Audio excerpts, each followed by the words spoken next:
Welcome to another edition of Feral and Fabulous. I have the most fabulous times 10 guest today. We have the AKA Lupus Thunder at the helm, Matt Stigliano, who has been just a huge part of my life for the last almost 15 years, I guess. Yeah. So super excited to have you on the podcast today, and loving that we already started it off with our shot of Platinum Patron, and we're ready to go. So I kind of want to do a deep dive. Obviously, we've been working together in real estate for the past almost 15 years, but I kind of want to do a look back at when I first met you, and I had heard that you were in this amazing rock band that was uber popular for like a gazillion years. So tell me what it was like to be, your rock name is Lupus Thunder. Tell me what it was like to be Lupus Thunder in the Bloodhound Gang for how many years were you in the Bloodhound Gang? I did it for 14 years. 14 years. Yeah. Oh my gosh. Okay. So pretty much almost as long as I've known you. So tell me, how did that even come about? Like, how did you end up in the Bloodhound Gang? Let's see. I knew two of the guys that were in Bloodhound Gang before I was ever in it. The original two members. How did you know them? One was just kind of like a guy that everybody knew. Okay. Locally or? Yeah, okay. Like if you went to the mall and hung out, which, I'm old enough that the mall was still a cool place. Thing. Oh yeah, absolutely. You hung out at the food court and went to the, play video games or whatever. If you were into punk rock and, kind of that alternative scene, he was somebody that just everybody kind of knew. Okay. And so when was this time frame, that just to get an idea? Like early 90s. Okay. Okay. So like I would have joined the band in 94. Okay. So probably 93, 92-ish. Well, probably around 93 when I kind of started getting to know them. Okay. But I knew them like in high school. Okay. They were friends with friends of mine, but they didn't go to my high school. Oh, okay. Like they went to different high schools. But you were in the same city? General area. Okay, yeah. General area. We weren't from a big city. Like we were like suburban Philadelphia. Yeah. So it was lots of small towns out around there. So Philadelphia and surrounding cities. It'd be like, like somebody living here, Bernie but is to being San friends Antonio? with somebody in Spring Branch or something. Okay. That's what I thought. Okay, yeah, gotcha. So, we were all local to each other. Understand. Just, not in the same high school. Okay. But yeah, so I just kind of got to know the guys through that. And then I lived in a house in Norristown, Pennsylvania. And they used to break into the house. It's the band? Yeah. Oh. So in their early days, they were friends with all the guys I lived with, and it was a lot of people in one little house. And they used to break into the house, and they would do weird things. Like one time I came home, and our entire bathtub was filled with dirt with flowers planted in it. One time I came home, they had taken all the light bulbs out of the house. Oh my gosh! And you were living in this house? Yeah, and they would just. This is crazy. I don't know this story. It was essentially like a squat house. There was probably 13 of us living in there. It was pretty gross. Very young punk rock kid. Oh yeah. So we. Why did I not know any of this? They would just do all these weird things, and some of them I can't even repeat on camera because they're bad things. Some of them almost got me killed. You've already said some things that I'm thinking is crazy. Off camera, I'll tell you some of the really messed up ones they did. I can't wait to do more Platinum. Do you remember? Because I know you're old enough, probably that you might remember it. There was a, when Jaws came out, there was a game that they made. There was a plastic shark, and it had a jaw with like rubber bands, and like you had to take stuff out of its mouth, and if you didn't get it fast enough, it would snap shut.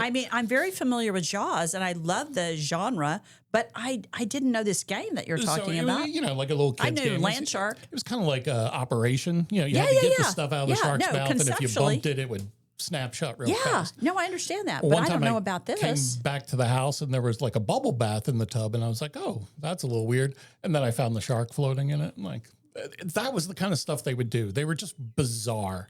And this was the band had not formed yet. The band existed. Oh, it did. Yeah, but it was. But you weren't in it. It was 5 guys, the 2 main guys, and then 3 other guys, and they had I think they were just about to do their second demo tape right around then.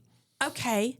Now, were you already playing guitar at this time? Yes, I was. I was in another band, and actually, I used to book shows in Philadelphia. What?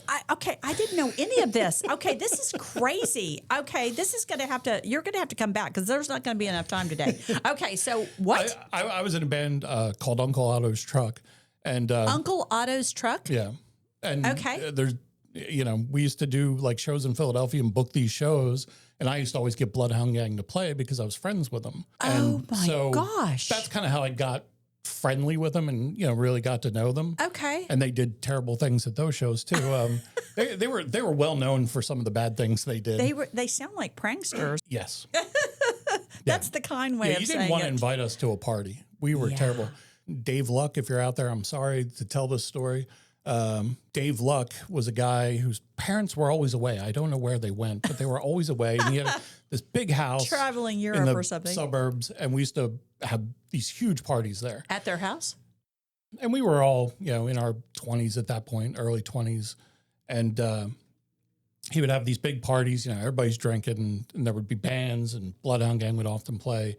And whenever we were there, like the Bloodhound Gang would do the most messed up things in his house. Like I remember one time there was one room had like the false ceiling, like ceiling tiles. Yes. So they emptied the freezer and put it all up in the ceiling tiles so that it would thaw out and eventually stink. What? Yeah. This was is and I think Dave Luck actually knows that about that story, but yeah, there's a lot of things. Like, oh my gosh, I know none of this. Yeah, this is crazy. I probably shouldn't admit half of this stuff, but but we're already several shots in, so who cares at this point? Used to take a mace and spray toilet seats because you could tell who sat down on the toilet seat because they'd come out with their oh my gosh, stuff on fire. Did you have like a blue light camera or something like that would show it? No, I just didn't go to the bathroom. Oh my gosh, you'd go outside. Oh my, but it was terrible because you'd go in and somebody mace up the toilet seat or whatever, and then somebody would go in inevitably, usually a woman. Yes, because they sit down on the toilet seat. Exactly. And they would sit down and get a little mace on the butt and like it burns. Oh so my you'd gosh. see this girl come out, some cute girl that you're probably trying to hit on because you're 21 and drinking. And all of a sudden you'd see her like, pulling her pants down outside. Like, I'm dying. She'd like look really uncomfortable and you're like, oh, well, I guess you went to the bathroom. Oh my gosh, this is insanity. It was, obviously much younger days and probably some of the things we did then would be frowned upon now or get me arrested. You'd probably be in jail. You'd probably be doing time now in today's world. When you're young, you don't care about those things. I totally understand. And we were known as like, being this fun, crazy party band that would do whatever. Yeah. And you never knew what you were going to get. Like, yeah. So you kind of connected with these guys when you were obviously kind of hanging out, doing different gigs and stuff like that. At what point you said, hey, did they knew you played guitar, right?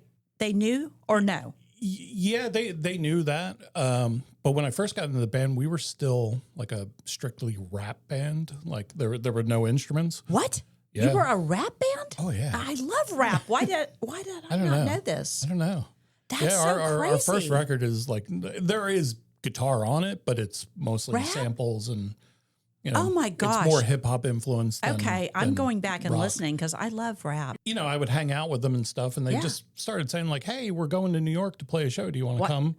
And I would go and like I'd help them carrying some gear or whatever, and just was their friend. Was hanging out with them, and then kept carrying the gear. And then like one day they were like, "Hey, do you want to come up on stage and jump around and do some backups or whatever?" And I was like, "Sure." And then the rest is history. And then I became the DJ, and I say that in quotes because I never DJ'd. It was fake, and everybody knows it at this point, I think. But back then, people thought I was the actual DJ. I gotcha. They actually called me DJ Lupus at the time. Oh my gosh, I did not know that. Yeah, and it was like it was all recorded. I know, but I love it. This is amazing. They thought I was DJing, and I pretended to, but I really wasn't. And then I was basically there to do backup vocals. Oh my God, you did backup vocals? Well, shouting. But that's still backup. Yeah. I mean, I did more like in the band that better. Like there was a little bit of singing in there, but okay. most of it still was shouting. Well, but that's still backup, especially for the band that you were back in the time. I mean, that was what happened, right? So, oh my gosh, I didn't know. I didn't know you didn't know all this. I didn't know. You know me. I'm so clueless. I live my life, and it's like real estate all day, and then I might get in a little personal stuff here and there, but I literally, after all the trips we've taken, you, me, and Dave, and we've gone so many places, and I didn't know half this stuff. So I'm learning a lot. So I love it. I'm super excited. Okay, so I want to know. Tell me, after being in the band, let's say you were already officially in the band, what are some of your more fondest memories of that time period? Like, what do you remember back fondly? Like, what was super cool about being at the time, and here's the thing, I do remember the band. I'm older than you, but I remember very much, I remember the MTV, I remember the music video, I remember the bad touch, the monkey suits, all that kind of stuff. I remember that very well, obviously not knowing you at the time at all, but I do remember that era and that time. So tell me, what was the coolest thing about being in the Bloodhound Gang at that time? Wow, the coolest? Yeah, the fond memories. Yeah, like it's so hard to define because there's so much. I got to tour the world. Yeah. Like I got to see the world. Yeah. With my friends, to drink and have a good time. Yeah. To And meet you were all kinds young. of cool people. How old were you at this point? Let's see. So I was between 22, I guess, when we started. Yeah, I was 22 when we started. Oh my so gosh, probably you were a when baby. things really got going, I was like 25-ish. Yeah, but you were still a baby. Yeah. I mean, yeah. And then 28 was 2000, and that was when everything blew up. really happened. Okay. That was the bad touch. That was the bad changed my touch life era? kind of thing. Okay. But you've been with them at this point for a few years. Yeah, at that point I had been there 6 years. Okay. Yeah. Gotcha. Okay. Yeah, so there's so much cool stuff. I've met my idols. Guys that I grew up in my bedroom. Right. Like thinking, oh, how cool is this guitar player? Yeah, so tell me about that. Like, who all did you meet? I'm so curious about that. Like, I mean, don't know that I know who all you've met. I don't even know where to start there. For me, some of the big ones, Metallica was a huge one. Okay, yeah, I know. I was a huge Metallica I did know fan. that. I did know that. And not only did I get to meet them, but the first time I ever met them, we were playing a festival, and they were, they had their dressing room over on the side, and I was probably 97. And I was just so excited, like, oh my God, it's Metallica. And so I saw Kirk Hammett, the guitar player. He was sitting there just outside their dressing room. Like, they have these little cabins, so it's an outdoor festival, and he's just sitting there, outside, like on a little lawn chair. Yeah. And he's playing guitar, and I was like, oh, wow. So I went over and I said, hey, man, don't want to bother you. I know you're busy. Just wanted to let you know, like, super huge fan, like you big influence in my life, Sure. grew up listening to, and I'm really excited to watch you tonight. Absolutely. And he was like, oh, hey, who are you? And I said, oh, I'm Lupus. I'm the guitar player in Bloodhound Gang. And he's like, oh, Bloodhound Gang. He's like, you're the guys with that video. And he starts describing the video for Firewater Burn. Oh. Which is, back then, the bad touch wasn't even out.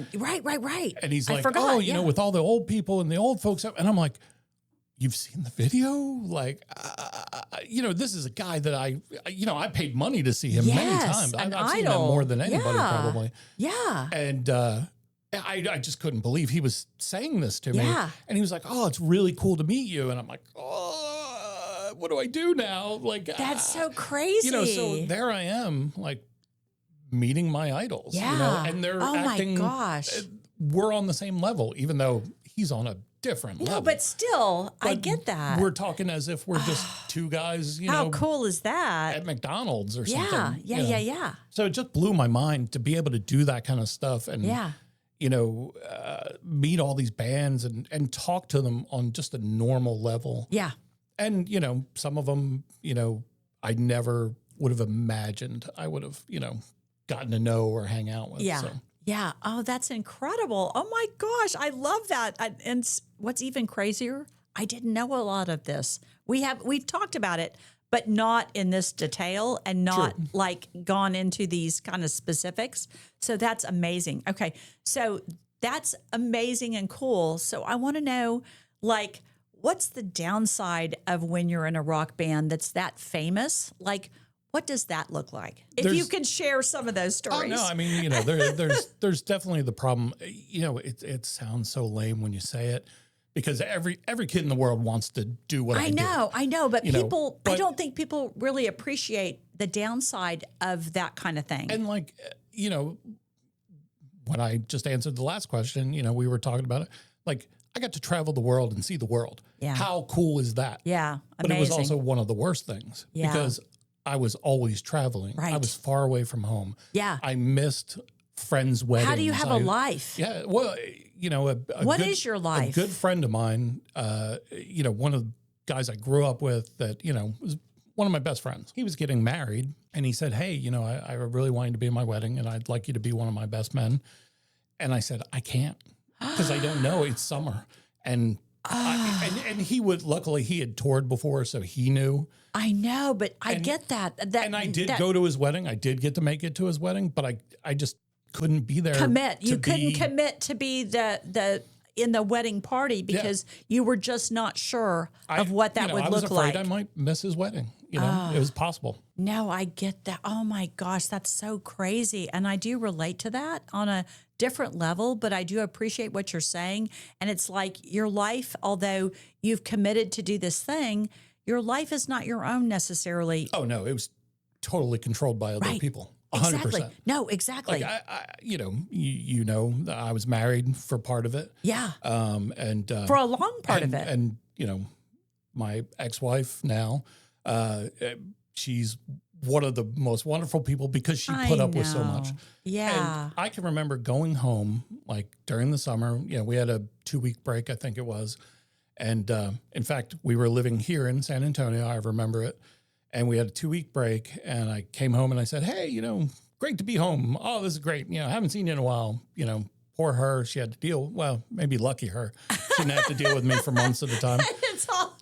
It's all perspective. Yeah. So, you know, we were excited when we were trying to make plans of what we were going to do because we had 2 weeks before I had to go back to Europe. Yeah. And I got a call like 2 days in and they were like, we got to go tomorrow, like back to Europe because we got an offer that just we couldn't turn down. Oh my gosh. And so there I was packing up and saying goodbye. So, you know, even like my personal life, I couldn't always count on, you know, because I just, you know, we had to go when the money was there. And, I get that. You know, if somebody wanted us to be on TV or something and it was a, you know, big show. Yeah. What can you do? You know, I remember one of the shows was Harold Schmidt in Germany, who's like the David Letterman of Germany, basically. Oh, wow. Okay. And they called and said, hey, we want you on this date. And we were like, okay, you know, how do we get there? Right. Like, start booking tickets. Yeah. So you have to kind of keep that as basically that's your purpose. That's what everybody's, you know, there to do. So you don't really have a lot of latitude on, oh, can't be there. Sorry. I've got to go watch this or do this or whatever. You don't really have that option, do you? No, yeah. No. And especially because, you know, you're one of 5 guys. I know. So, you know, my needs, you know, well, the other guys want to make pole, money. So it's like bad. Yeah, exactly. You're like way down on the list in terms of who's going to have the, you know, latitude to say, no, we're not going to do that. Or we are going to do that. So, you know, but despite that, like despite the downside of it, and there, you know, I can remember having a fever and like, I mean, I was delusional. I was so sweaty and feverish. Sick. It's showtime. I got to get on stage. You know? My gosh. And, tell me about that because I don't think anybody really talks about that. I mean, you hear about artists saying, look, I'm sick. And I'm going to, this is a crazy reference, but I think that Kelsey Ballerini, like in the last year or two, she had a concert that she was playing and she had the flu. Like, everybody's had the flu at some point. If you've lived long enough, you've had some sort of illness. Yeah. And she's like, I think in the middle of a concert, she's like, guys, I'm too sick to go on. And she had to just call it quits. And I totally get that. I mean, I've been sick to the point where I thought I was going to die and not make it through the night, you know? So I can relate to that. What did you do when you were sick? I mean, what did dealt with anybody it. do? You know, so my entire career, I missed 2 shows. One. What? Yep, and that's it. And we were all pretty good about that. Like, you know, you just did what you had to do. I mean, did the doctors like give you like shoot you up with like steroids or whatever to try and help you get through it? You know, there was always some medication to help you through, and you just there's a lot of adrenaline to it. Of course. course. I mean, like when I was sick, like there's a band called Caviar that we had just started a tour with. It was like in the Midwest, and I just caught the flu kind of bug, and I mean, I was shivering, you know, just so sweaty all the time. I walked around, I had a sweatshirt, like a hoodie that I wore, and I wore it like the hood up, like, cause I didn't want anybody to see me. I just wanted to get to stage, just survive, you know, sound check, go back, sleep, go back, get a bite to eat, get on stage, you know, like it was business. That's all I was doing. And I can remember, there's some photos of me that I can see it in my eyes. I'm like, that's from that show I remember. Oh, wow. And like, I could see that I'm just, you know, I'm not there. You're blanked out. I get that. The band Caviar, one night we were hanging out and we started talking. I was like, yeah, I was really sick. It was awful. And they were like, wait a minute.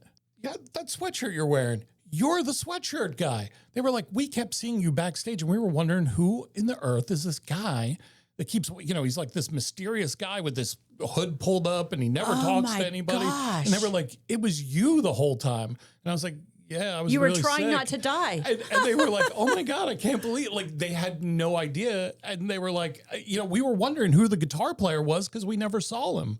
Like we would see him on stage, but we never saw him backstage. Yeah, because you were, again, me. trying not to die. Yeah, no, I totally get that. Oh, I always wondered about that. It's like when you're performing in front of thousands of people, how do you deal with that when you're like, I'm not sure if I'm going to have a problem here. I'm really sick. Usually a shot of Jägermeister. That was and I honestly or Platinum mean that. Patron, you know, whichever you're. We would, you know, every night we did a shot of Jägermeister before we went on as a group. I love that. Sometimes more, depending on where we were. But but yeah, that whole like sickness thing. Like the only 2 ones I missed was once I had hernia surgery and I was on tour. Okay. And I felt really funny. Went to the doctor. The doctor's like, oh, you have a hernia. You need surgery today. And I was like, well, you know, we ain't getting it today. But he was like, but you can't skip it. Like you have to have it. And I'm like, okay. When was this? That was 2000 in Colorado. Oh my gosh. That's right when you guys were blowing up. Yeah. And we were coming back from a West Coast trip. You were trip. blowing up internally. Yeah. Well, and you'll enjoy this. The night before, we went out for Indian food, and I had one of the best Indian meals I've ever had in my life. Oh my gosh. And you know how I love in me Boulder, some Indian Colorado. food. I wish I knew the name of the restaurant, but it was so good, and we just pigged out. And I felt so sick the next day, and I was like, well, I ate too much Indian food. You know, like sometimes you overdo it and you feel it's a little spicy. Yeah. And so I just kept all day, but then I was like walking and it hurt, and I was like, something's wrong. Yeah, something's not right. So I struggled. I was laying down and I was struggling to get up. It like hurt in my stomach area. Yeah. And called the tour manager and he said, oh, let me get a doctor. And they took me to the doctors and he said, oh yeah, you got a hernia. Oh, thanks. So yeah, I had surgery the next here we day. Come. I had surgery the next day, and the band I played the show that night. And just took it easy. And the band left the next morning. They left our assistant with me. And I went and had surgery. He took care of me. We laid in a hospital, you know, or in a hotel. And he, you know, took care of me and made sure I was okay. And then the following day after the surgery, him and I got on a plane. Or no, we took 1 day off. So we had 1 day off in the hotel. And then the following day, we took a flight, and during that flight, they played in Kansas City. And so my guitar tech played for me that night. And then they had to drive from Kansas City to Philadelphia, which was our next show. We had a couple of days off because hometown. Sure. So I flew into Philadelphia to a hotel and laid in a hotel bed while they were all back home, you know, hanging out with, you know, family and friends. Yeah. And actually You played? 2 girls I knew came and like took care of me and like Are you kidding me? Like made sure I got food. And then I played the show in Philadelphia the next night. 2 nights later. After surgery. Yeah. And my guitar tech had to like every night he had to like change my bandages for me. Oh my gosh. I know none of this. Hoops was my guitar tech at the time. Oh my gosh. Greatest guitar tech. He was so good because he put up with a lot and he took care of me. He would unwrap it all. And then every night before we went on stage, he would wrap me in saran wrap so I didn't like get blood.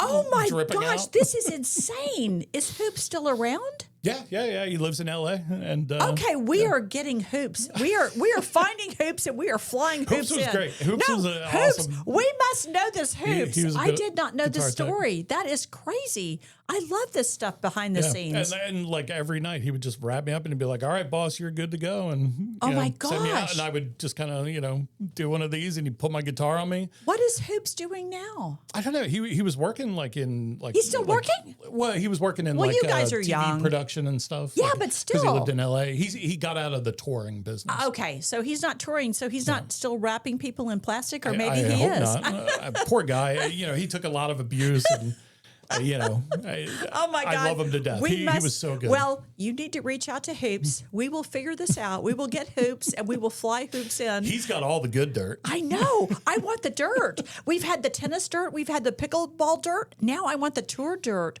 I need Hoops in my life. I need to know this stuff. This is incredible. Oh my gosh.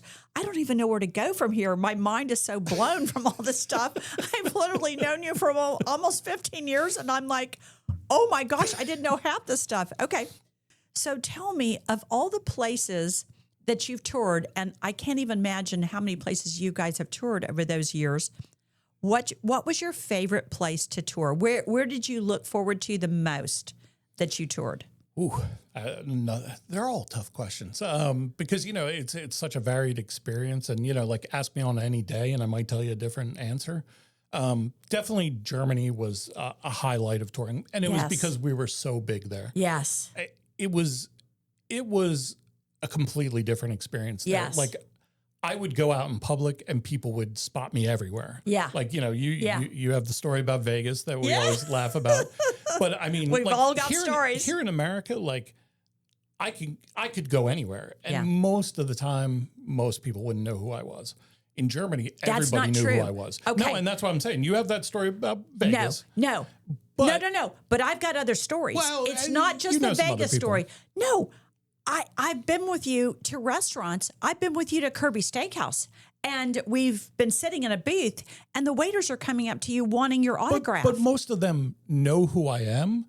Exactly. That's my point. But if I had walked in there, they wouldn't have known who I was. I don't know. Some of them. John would have. Yes, exactly. Definitely. No, I disagree with that. I mean, respectfully, I've been with you enough places, restaurants, cities, whatever. And of course, we've talked about this many times. We were in the Mandalay Bay, and this was close to like 14 years ago, something like that, 13, 14 years ago. And literally the Mandalay Bay, across the casino, which is not a small casino, people are like, no, I say people, women are screaming, running from across the casino. And I didn't even know this at the time, screaming Lupus Thunder. And I did not understand that you had a rock name, AKA Lupus Thunder. At that time, I did not understand that. And I was trying to absorb it thinking, and of course, you know me, I love Vegas. But I'm like, what is happening here? I am like, why are people yelling Lupus Thunder and they're running toward us? I did not know what that meant. And so that was my first kind of introduction to where, oh my God, this is a real thing. This is like a culture. This is something that dates way many years ago. And so that's why I have a better appreciation for it now, having experienced many of these situations where we've been places where people are like, oh my God, Lupus Thunder. Now I know who Lupus Thunder is, but I really didn't appreciate it at the time and didn't understand. Did I know who the Bloodhound Gang was? Absolutely. I mean, I love that, Speaking of which, I love that video. I mean, that's my favorite. That's one of my favorite MTV videos of all time. The monkey suits, the Bad Touch video. I didn't, obviously, at the time when I watched it, didn't have any knowledge of you or didn't even really understand the Bloodhound Gang, but I knew that song and I knew that video. And when I first met you, for many months, you were Monkey Man to me. I mean, I remember this. I mean, you were Monkey. That's why I'm like, oh my God, where's Monkey Man? Because I knew that you were in the Bloodhound Gang, and I knew that you were one of the people in the monkey suits, but I didn't know all the background and all that crazy stuff. And so when you tell me, hey, you know, when we were touring and this was like Germany was the coolest place, which shout out to Miriam Johnson. Yeah, we Miriam. have to. We have a good friend, Miriam Johnson, who I've known for several years now. We're very good friends. Communicate all the time. I have not been yet to see her personally in Germany, although she's come to the United States and stayed many times with us. And of course, you know Miriam as well. But I mean, I feel like, and I've heard from other people in Germany that you guys were like a sensation at the time. And so it was. I mean, you know. There are bands that are way bigger than Bloodhound Gang will ever be. You know, obviously, you know. Yeah, but at the time, that Metallica era, is way bigger than anything we'd ever be. But I had the full-blown taste of what Rockstar was in Germany, specifically German-speaking countries, you know, Germany, Austria, Switzerland. Yeah. I mean, other places too, but like Germany, it was a whole thing. Yeah. And like, you know, Olga on our team. Yeah. You know, like she knows how crazy it was. Like she remembers. Yes. And she was like, yeah, I wasn't even really into that kind of music, but like I she know. still even knew. And, right. And I mean, there were times like I can remember getting into a cab like with an old Turkish man in, you know, driving. And like the last guy on the planet that's going to know who Bloodhound Gang, and he's like, oh, you know, and you could see him. He was like, oh my God, you guys are in the Bloodhound Gang. You know, that's amazing. Jim used to always tell the story. We were in a hotel, and I believe we were in Cologne that night. And Jim was the lead singer. Jimmy Pop was the singer, and he ordered a pizza, and him and I were in the room like doing some work or whatever, and the pizza guy doing some work. No, it literally was. It was work. It was all work when he was around. He's a very focused man. Okay, cool. Yeah, we were, you know, hanging out, working on something, and the pizza man came, and he was like a 40-ish-year-old man, and we were, you know, at that time in our late 20s or whatever. Yeah. So, you know, at that time I would relate that to like my dad coming to the door, and like the guy nearly dropped the pizza. That. Like he was so freaked out. He was like, oh, because he recognized Jim and realized, you know, oh my God, this is the Bloodhound Gang. Like we had fake names to register at hotels, like because we knew people would try to find us. Like that's how bad it was. Oh my gosh. Bad good it was. That's like in the movie Notting Hill where they had to pretend to be like, you know, Cinderella or Pebbles and Flintstone or whatever. Did y'all do that? Yeah. We all had fake names. And that's where that came from. Oh my gosh. I always checked in as Otto von Bismarck, which Dave would appreciate, you know, because he's an actual German, you know, famous German. Aficionado. But yeah, I always used that one. I remember Willie, our drummer, he always used, now I can't think of his name, Milhouse Van Houten, which was from The Simpsons. Yes. You know, so like we all had like little things we would do like that. Oh my gosh. Because, you know. Wasn't that something in The Fault of Our Stars? I don't know. I don't know. I think, well, anyway. But yeah, we would change them up. It was a lot of it was to amuse ourselves. But I know, but that's so cool. But we had to because people would call the hotel and be like, "Hey, can I have Matt Stigliano's room?" Because they would go figure out my real name. Yes. And then they get my room or whatever. Exactly. And my gosh. You know, like there was people wandering halls sometimes, knocking on doors. It was bizarre. Oh my gosh. Paparazzi. I went out on a date once in Germany with a girl who I'm still friends with, and we were, you know, going out to eat or whatever, and she was still kind of seeing somebody at the time. Is that what they called it at the time? Yeah, pretty much. Going out to eat. But we worked together for quite some time. Okay. She's famous in Bloodhound Gang history. Oh, cool. But I won't say her nickname on here. She knows it, but. Yeah. Okay, off camera. I can't wait to hear about this. Well, I think I can actually because, you know, if it's in German, nobody can. That's right. We won't have to censor it. But her nickname was, which if you know anything about German, you'll figure it out. I don't, and my grandfather was German, so I did not know that. So I'm going to have to. It was a good rhyming name. Oh but my God! I'll have to look it up afterwards. Oh, going to kill me when she hears this.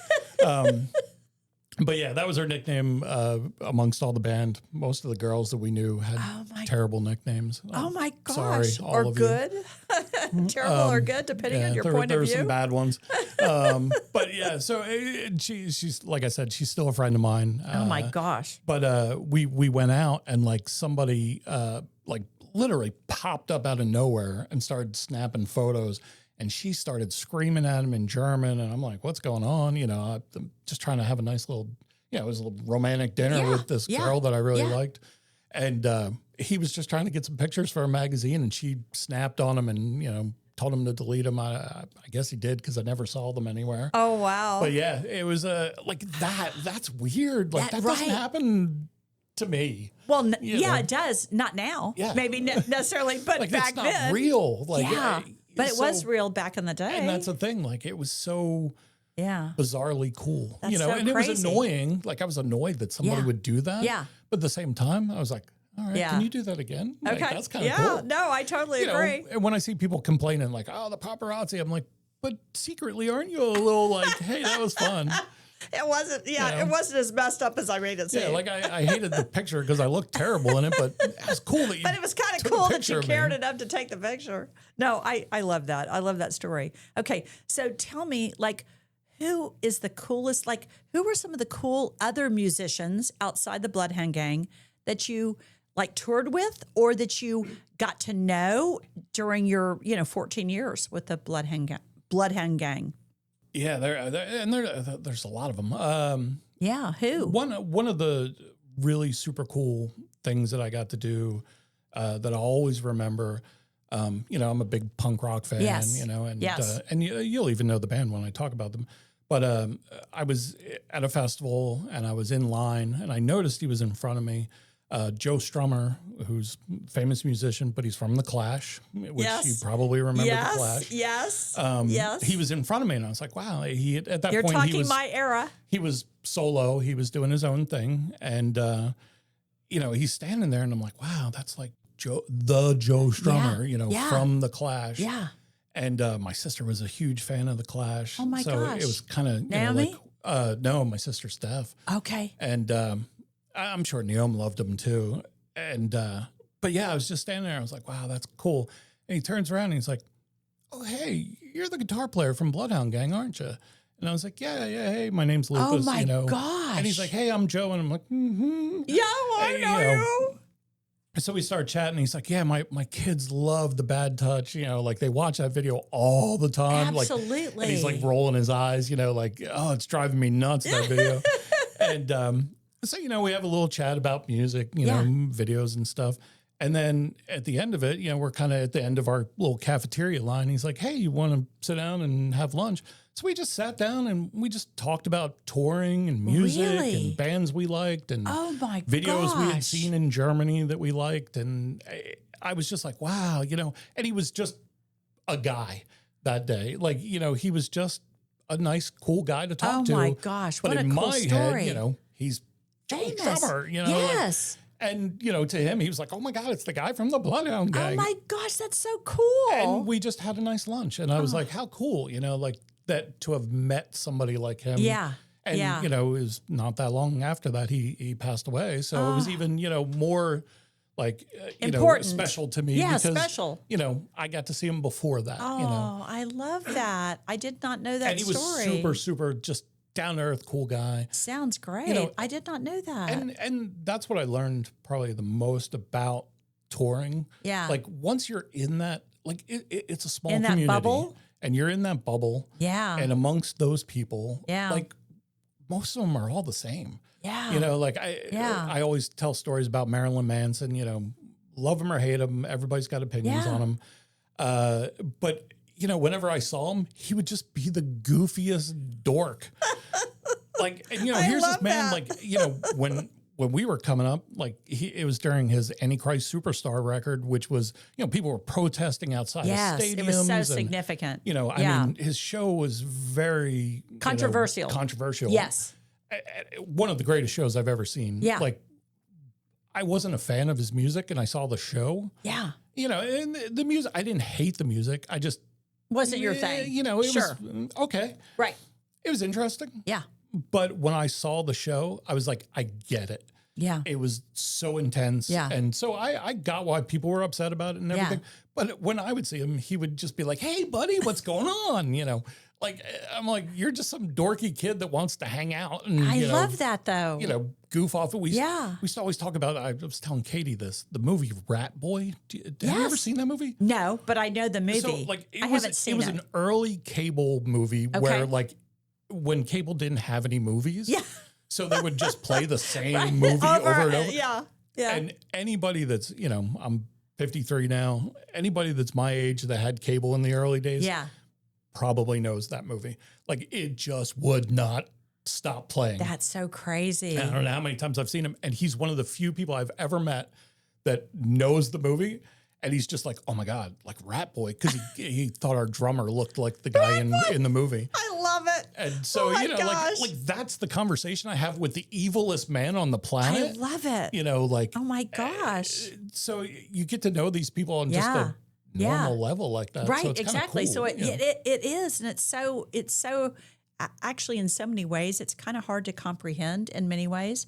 One of the things I do want to ask you that I do know the answer to this, but how do you feel about boy bands? Dave wrote this question. Yes, Dave loves the fact that your take on boy bands. You know, when, you know, growing up, I was a big punk rock metal guy. I know. Ooh, It's that stuff's gross. It's the antithesis You know, of that. I was even, I've been doing a thing on Instagram lately where I've been posting like some of the like influential albums Yes, like that exactly. I grew up with Yeah, and that meant something to me. And one Yeah. of the things I talked about was I mentioned Depeche Mode. Yeah. And like, you know, they were all synthesizers and yeah. sequencers. Remember. And I was so into like punk and metal at that time that Yeah. I was like, ew, that stuff's stupid. Who would listen to that? And it was actually Jimmy Pop from the Bloodhound Gang that turned me on to it. Really? And taught me, like, you know, we used to play this game where he would play a record and then I'd play a record. Okay. And the story, you know, he's told it a million times in interviews. He would play, you know, like a Depeche Mode record for me. And I'd be like, okay, I get it now. Okay. And then I would play like a Slayer record for him and he'd be like, okay, yeah, I get it now.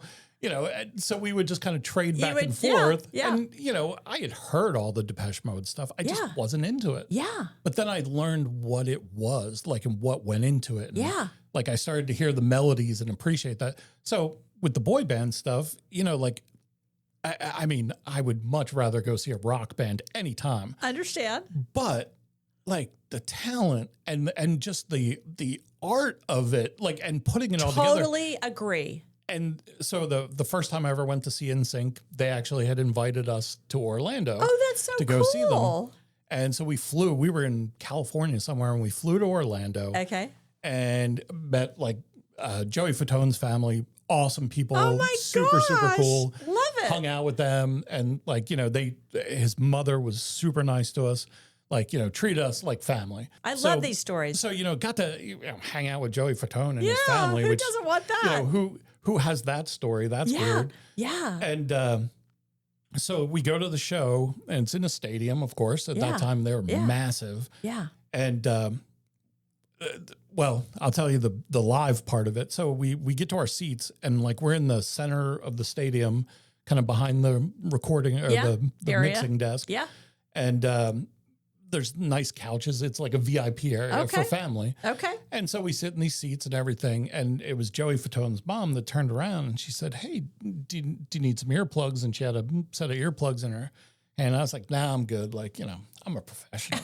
I'm a pro. Like, yeah, like, what are you talking about, lady? Get out of here. I don't need earplugs. Of course, I'm deaf, but and I will say to anybody listening out there, please wear your earplugs. It's not good. But you know, I was young and stupid. And I liked loud, and I understand. was fine with it. Yeah. So you know, whatever. And everybody kind of blew her off, and they went on stage, and I never will hear a sound like that. Imagine 20,000 teenage girls screaming at once. Yeah.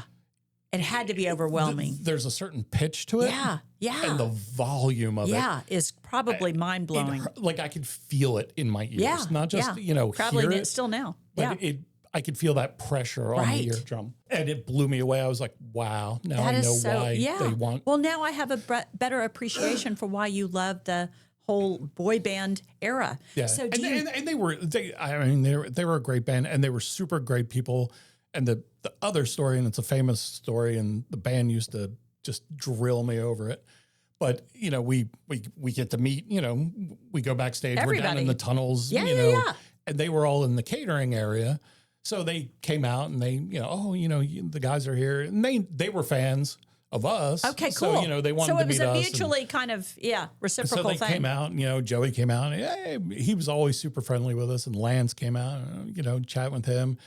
And then Justin Timberlake came out. Oh, wow. And I was excited. I was like, wow, you know, I've seen him, you know, I hadn't met him really and talked to him. Yeah, cry me a river. He's like, you know, hey, you know, Lupus, I'm Justin. I'm like, hey, Justin, how you doing? Nice to meet you. You know, like, great to see you. I'm really excited for the show. And he's like, yeah, and this is my girlfriend, Britney. And she sticks her hand out, and I shake her hand. And as I'm shaking her hand, I'm like, whoa.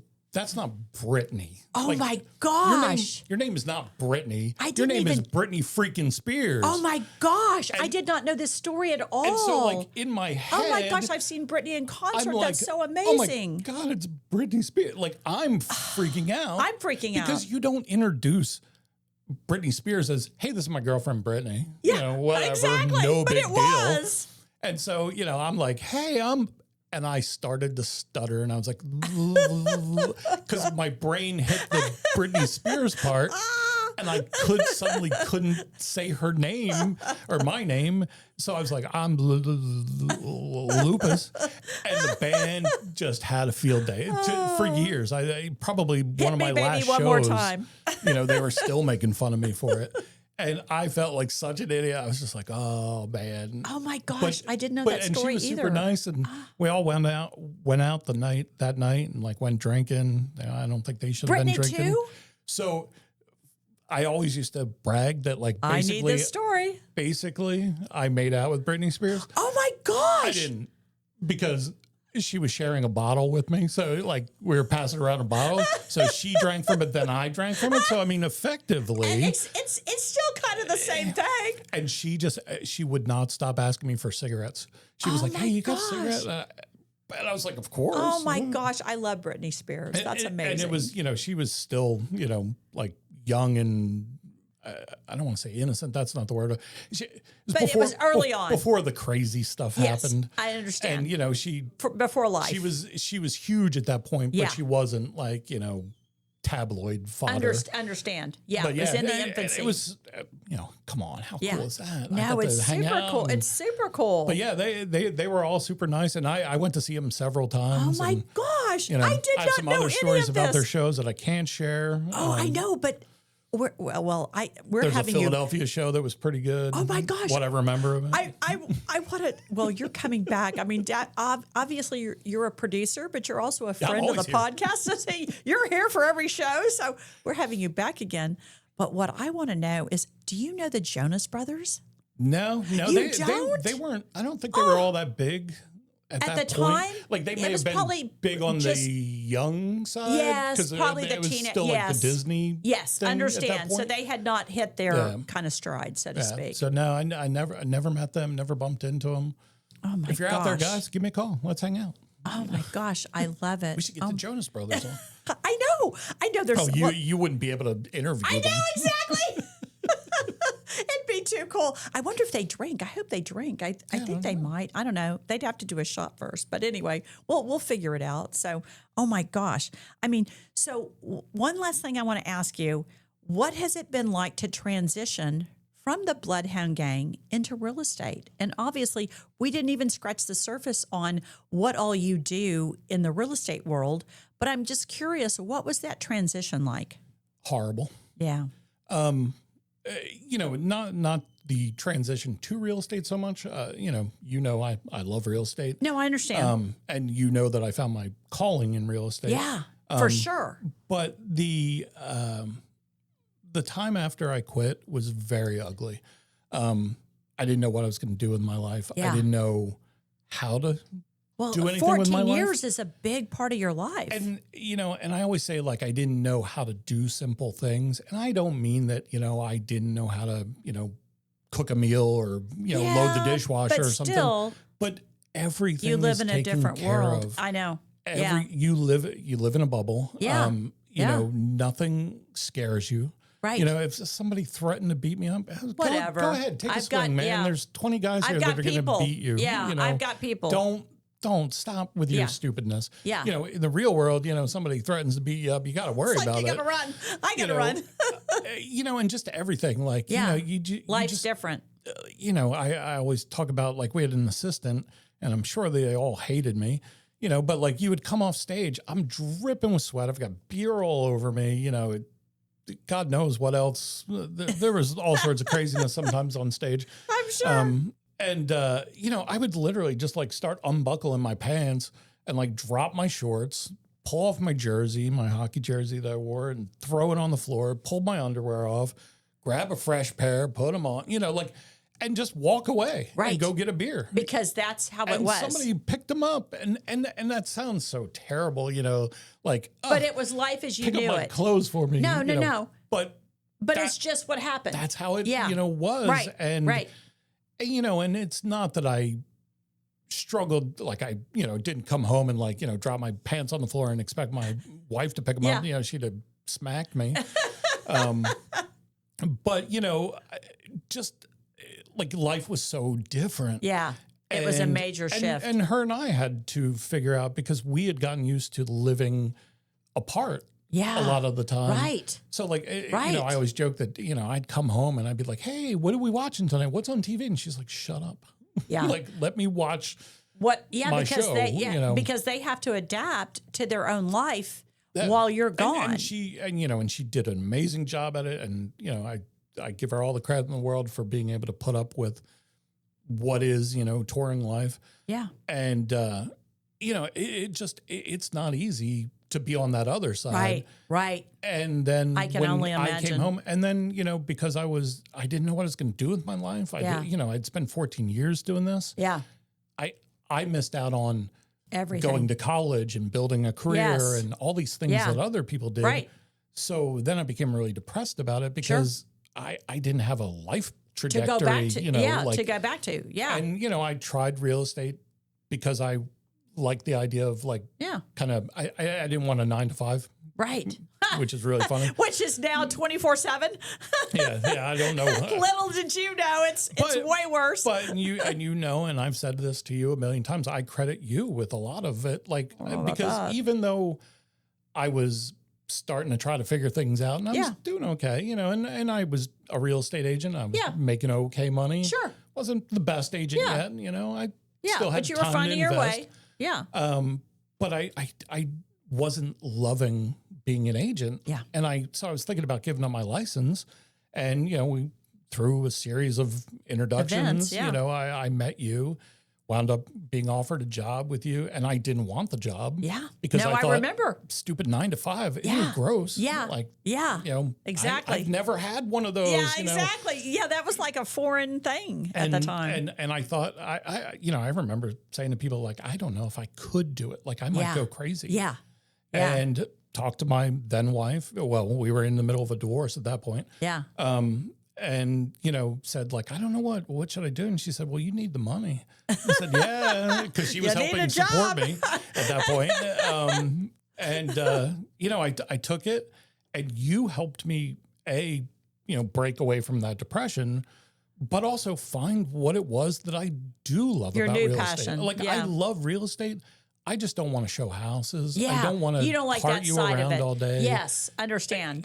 I always make the joke, like, I hated, showing houses because here's the kitchen. Well, yeah, no kidding. It's the thing with the stove and the refrigerator. Do I really need to point that out? Exactly. And you could do it all day long. I do. I and love you're it. an expert at it. No, I don't know about that, but I would love just it. open the door and be like, do you like it or not? Like, could we Pick one. make an offer?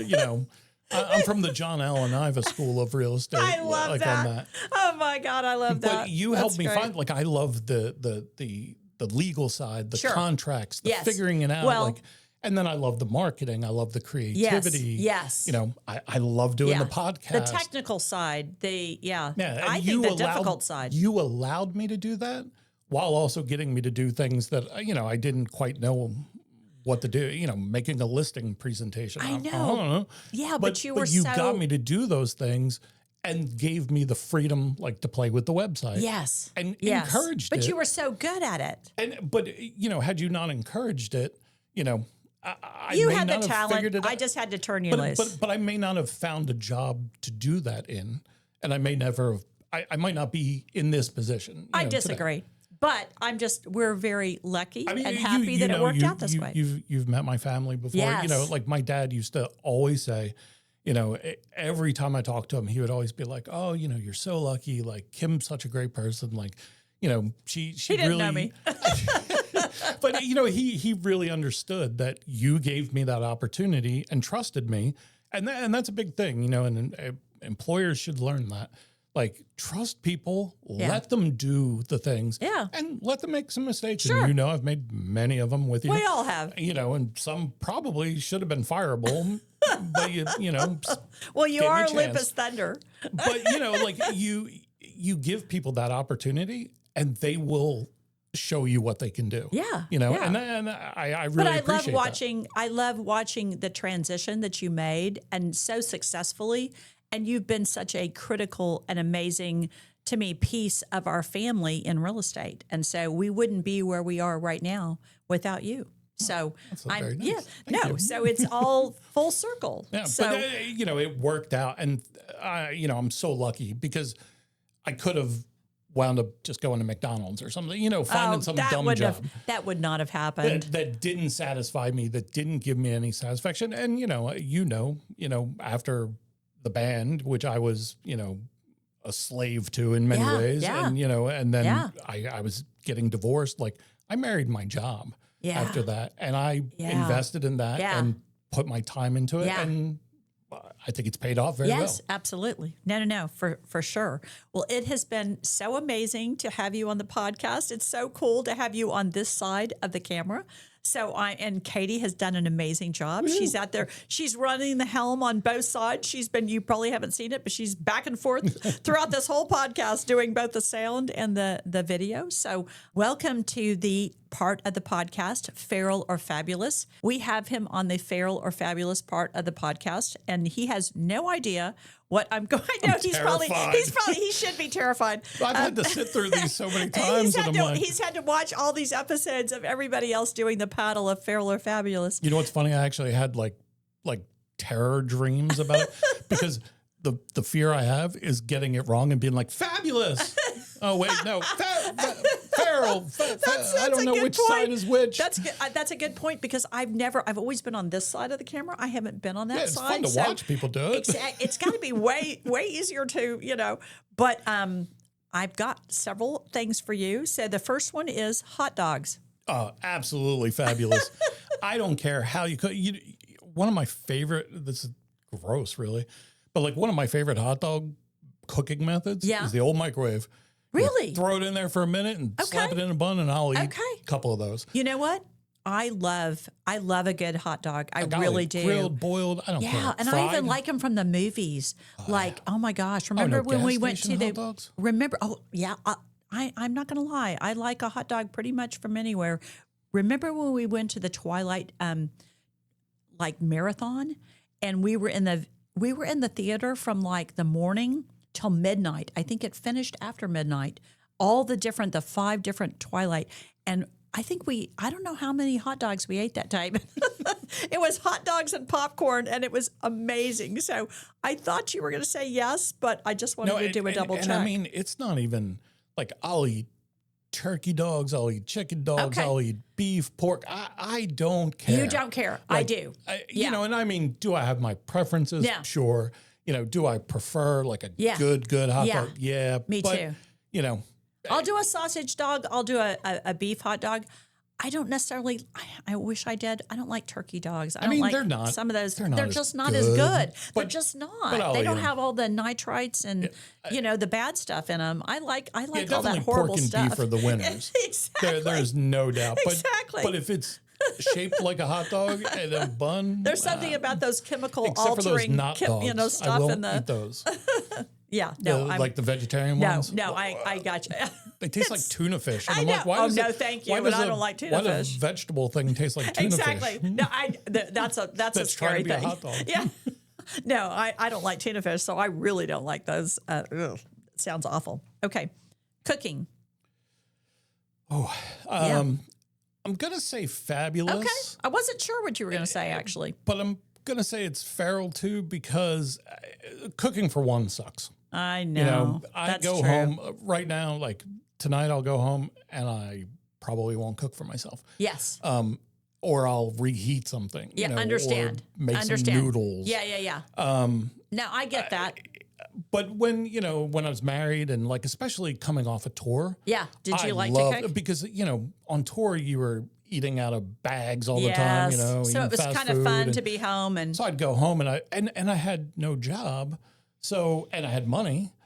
So I Which was is a like, great well, combination. Yeah, I know. Like what I used to ask Who my, wouldn't love my that wife, combo? like, what do you want to eat tonight? Yeah. And she would tell me and I would go and I remember one time like I made like a seafood risotto, but like instead of just like buying some, like Anything. like a lobster tail or something. Like I bought whole lobsters. I cooked the whole lobster, used the Oh my broth gosh. from that to like, make the risotto. oh my Like, gosh, I'm like- surprised you didn't go like I into could the have whole just- chef thing. Could have just bought, some shrimp Yeah. and thrown it in and Yeah. been happy with that. But, like I would, You went out I of would the go way to way. do And the I- whole and I was pretty good. presentation. Yeah. But yeah, definitely not so much now. Yeah. And I'm Yeah, out but of that's why I think you're a practice. foodie, because I think you have an appreciation for quality food. Well, and I learned that on tour. Yeah, like we right. would go out Right. and like when we did have the time, You would go to the really we cool, would go somewhere nice really and there awesome was me, restaurants. the tour manager, and Jim. We had a thing like we would always go out to like we'd pick like a really swanky restaurant, Yeah. like one we didn't belong in. Yeah. And we would pick it, and then one of us had to pay the bill. Yeah. So we would do it like one night. It was mine, and I was Yeah. like, "Oh, I don't want to pay this bill. It's like I can't afford this one." Whose turn is and it? I mean, we would all go crazy. We'd buy the good bottle of yes. wine. Yes. We would, You would spend the money. I remember drinking $40 glasses of scotch. Oh my one time. And gosh. I'm not even much of a scotch guy, Right, but it was the when you principle. can drink When the you had the fancy money, one, let's go for it. You Right. know. Live large. And so we would do it, and somebody got stuck with the bill. And, I hear you. so I learned like, oh, there's good food beyond, Yes. Beyond that. Waffle House. Yes. Exactly. That's a whole other episode, right? We could film at Waffle House. I'd be there in a minute. Yes, I know you would. Okay. Hang gliding. I have to go with Farrell on that. Okay. Now, I didn't know. here's the thing. It's kind of like skydiving for me. Like, Okay. I'm not going to do it anytime soon. Okay. I don't think ever. Okay. But you didn't rule it out when you said, I don't would think I'll do I it. think it's probably the coolest thing ever when I'm doing it. Okay. Yes. Okay. Like I imagine that's really cool. Okay. Like just being up there Yeah. and being able to see, the Yeah. No, I you know. don't think that at all. I Yeah, don't even I don't- like the idea. I would love it. No, Hey- thank you. Hey, Kim, I got this great idea. Let's go skydive. No. Hang gliding. Either I'd one of probably those lose things. my job. Yeah. not I'll happening. get you on a cruise before I get you on one of those. Probably, and that's not happening either. So I know. But yeah, like it's one of those things. Like I think about skydiving a lot. Like I'm sure during it, I would be terrified, but landing, I'd be like, "Oh my, that was the coolest thing. Yes, We got to go do yes, it again." yeah, But exactly. to jump out of the plane, No, thank you. You couldn't get me to do it. No. And so that's the kind of the same thing. Like Yeah. I don't know that I could jump off the cliff No. and hope that this thing's going to hold me up. yeah, But once I was gliding through the air, All I'd probably good. be like, wow, Yeah, this amazing. is amazing. yeah. No, I relate to that, although I wouldn't do it. Yeah. So you Couldn't gotta get like me to do you it. gotta like knock me out, tie me to the hang gliding thing, push me off the Or cliff, plow you and full then of like somebody's tequila. gonna inject me with the drug that like wakes me up, and I'm like, oh, this isn't bad. A miracle. now, what do I do when I land? I love it. Oh my gosh. Okay, fire pits. Oh, fabulous. Now, Okay. I will say, like, I hate when you're at a camp or something, you've got fire going, Yeah. and you get like just you're on the wrong end and the smoke's all in your face. Well, I can't do a fire pit. That's awful. Yeah. But I always loved the theory of camping, but I never went camping a lot. Like my dad hated camping, so we didn't go as kids. But but you I like love the sitting idea. around the campfire. You're into out, that. Okay, nice warm. Like you like a good s'more, and you like. Yeah, definitely. Okay, cool. All right. Well, I love the idea of it. I like to watch other people enjoy it. I can't actually be around smoke of any sort. Yeah. Not even at a table in a restaurant with a candle burning. I'm going to die. So yeah, I love the idea of it. And you camping even without a fire is No, pretty not funny happening. thought. No, not happening. Yeah, that's just not happening. So, acoustic guitar. Oh, I got to say it's feral. Okay. So the I reason didn't know. I say that though is because it's hard. Yeah. It's really hard. Yeah. And that's the only thing. Really well, especially. Right. And that's how I learned. I learned on acoustic guitar, and I played electric, but not like you played electric.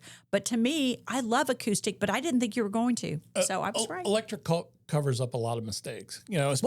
Especially kind of stuff I was playing. Like maybe, but you crank up that distortion. The louder it goes. But electric is so cool. You still have to, play okay. I mean, you can't make. Yeah, but I was playing like Malagonia.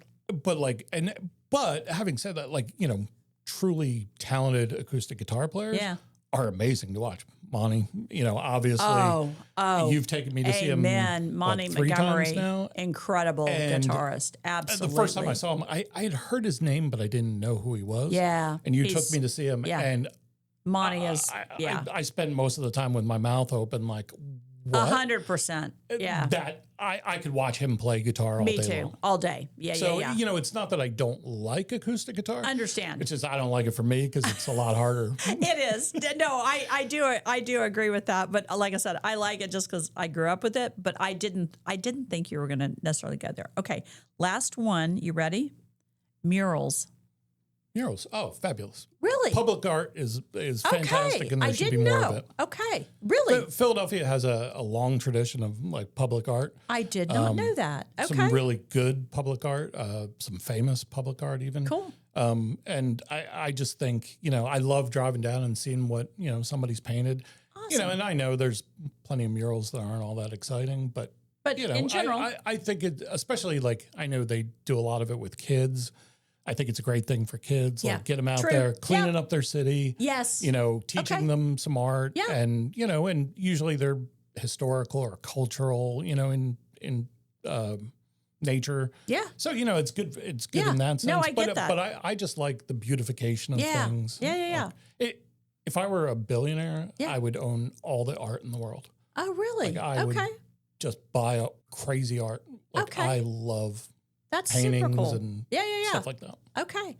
I knew you liked it. I didn't understand you had that much of a love for it, but that's super cool. Yeah, I can never remember the guy's name. There's a big mural in Philadelphia. He's famous, but he painted whales all over the place. Okay. They're in different cities, but there's a big one in Philadelphia, and I would drive by it all the time and see it, as I came home and stuff. So I always thought about that. Yeah. Very cool. Just why is there a whale in a building? But it looked cool. Love it. Well, this has been amazing. I am so happy that it has been so long coming. We've been talking about this from the inception, for several months ago. So I'm so glad to have you on, Feral and Fabulous, and Feral or Fabulous. So we look forward to having you on next time for your Friends of the Podcast next episode. And thank you for joining us for Feral and or Fabulous. So we'll see you next time. Bye.